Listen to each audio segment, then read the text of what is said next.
నీ ఆజ్ఞ మేరకు నీ ధర్మాన్ని భూమి మీద స్థాపించే నిమిత్తం, చెడుని ప్రపంచం నుంచి నిర్మూలించే నిమిత్తం, సమైక్యతను, ప్రేమను, ఆప్యాయతను, అనురాగాన్ని, సహకార దృక్పథాన్ని, మానవత్వాన్ని, శాంతిని రోజు చేసే నిమిత్తం నా ప్రాణాన్ని కూడా ఇలా కుటుంబాన్ని ఇవ్వడానికి నేను ఎల్లవేళలా సిద్ధంగా ఉంటాను. నా సామర్థ్యాన్ని నేను త్యాగం చేయడానికి సిద్ధంగా ఉంటాను.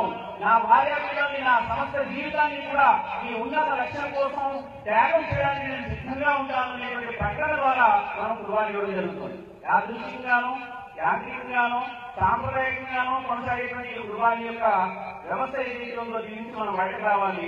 యథార్థమైనటువంటి అవగాహన, నిజమైనటువంటి కాన్సెప్ట్ తో మనం కుటుంబానికి ఇచ్చేటువంటి ఆలోచన సరళి మనలో కూడా జన్మించవలసినటువంటి అవసరం ఉంది.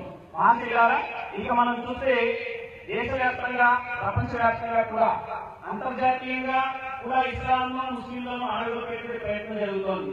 ఒక రకమైనటువంటి భయానకమైనటువంటి బూచిని చూపించి, బూచిగా ఇస్లాంను, ముస్లింలను చూపించి అణిచివేసేటువంటి ప్రయత్నం జరుగుతోంది. అరబులో ఉన్నటువంటి చమురు బావుల మీద కన్ను పడినటువంటి సామ్రాజ్యవాద దేశాలు ఇజ్రాయెల్తో కలిపి ముస్లింల్ని, ఇస్లాంని అంతమొందించే ప్రయత్నం జరుగుతోంది. మరొక వైపు మతోన్మాద శక్తులు భయానకమైనటువంటి వాతావరణాన్ని సృష్టించి ముస్లింల్ని భయవిహోళులు చేసేటువంటి ప్రయత్నం జరుగుతోంది. ఈ ప్రయత్నాలన్నీ కూడా ఎటువైపు చూపిస్తున్నాయంటే, మీరు ధర్మంపై నిలకడను మీరు కలిగి ఉండండి, మీరు మీ విశ్వాసాన్ని పటిష్టం చేసుకోండి, మీరు ఉన్నటువంటి బలహీనతని దూరం చేసుకోండి, ఆ హజరత్ ఇబ్రాహీం అలైహిస్సలాం వారి యొక్క స్ఫూర్తిని మీరు తీసుకోండి.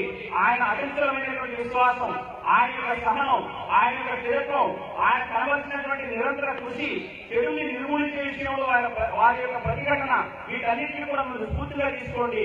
మీరందరూ కలిసి సమైక్యంగా ఉండి మీరు దైవ ధర్మాన్ని ప్రచారం చేయండి, సమాజంలో చెడుని నిర్మూలించండి అనేటువంటి సందేశం మనకు హజరత్ ఇబ్రాహీం అలైహిస్సలాం వారి యొక్క ఆ జీవితం ద్వారా మనకు అవగతం అవుతోంది.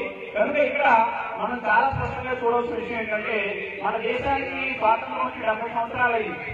ఈ 70 సంవత్సరాల్లో ఏ ప్రభుత్వాలు మారినప్పటికీ కూడా ముస్లింల పరిస్థితి దయనీయంగానే ఉండేటువంటి విషయాన్ని చట్టాల కమిటీ నివేదిక తెలియజేస్తోంది. ఎడ్యుకేషన్ విషయంలో కానీ, ఆర్థికపరమైన విషయంలో కానీ, సామాజిక అంశాల్లో కానీ, అన్ని రంగాల్లో కూడా చాలా వెనుకబాటు కలిగి ఉన్నాం మనం. అంటే ఈ 70 సంవత్సరాల్లో